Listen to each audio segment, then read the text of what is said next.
स्वरूपे सर्वेशे सर्वशक्ति समन्विते भयेभ्यस्त्राहिनो देवी दुर्गे देवी नमोस्तुते। अस्मद्गुरुभ्यो नमः।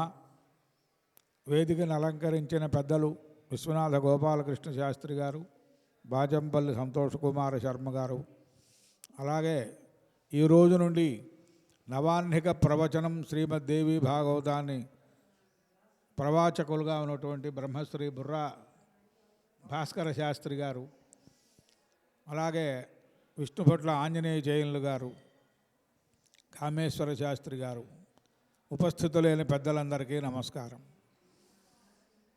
నేనేం పెద్దగా సంభాషించగలిగిన సామర్థ్యం కలవాడిని కాదు. ఏదో యాదృచ్ఛికంగా ఇక్కడికి నేను రావటం, ఈ కార్యక్రమం చేస్తున్నారని వారు చెప్పడంతో సరే కొంతసేపైనా ఈ కార్యక్రమంలో ఉంటే మనకు శ్రవణాన్ ముక్తి అన్నారు కాబట్టి మంచి మాటలు 4 చెవును పడతాయనే అభిప్రాయంలో రావటం జరిగింది. అనుకోకుండా దేవీ భాగవతాన్ని నేను కూడా ఒక విజయవాడలో ఒక 30 సంవత్సరాల క్రితం పురాణ ప్రవచనం చేయటం జరిగింది.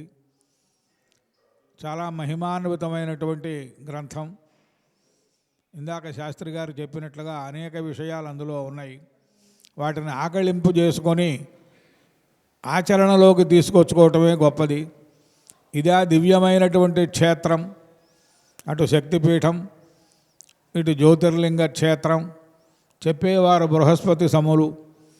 ఇటువంటి మహత్తరమైన సన్నివేశాన్ని సద్వినియోగం చేసుకోవటం, దాన్ని ఆచరణలోకి తీసుకున్నట్లయితే మనం చరితార్థులం అవడానికి సర్వదా అవకాశాలు ఉంటాయి. కాబట్టి అటువంటి సదవకాశాన్ని భక్తులందరూ వినియోగించుకొని కృతార్థులు కావాల్సిందిగా కోరుకుంటూ నేను ఇంతటితో విరమిస్తున్నాను. స్వస్తి.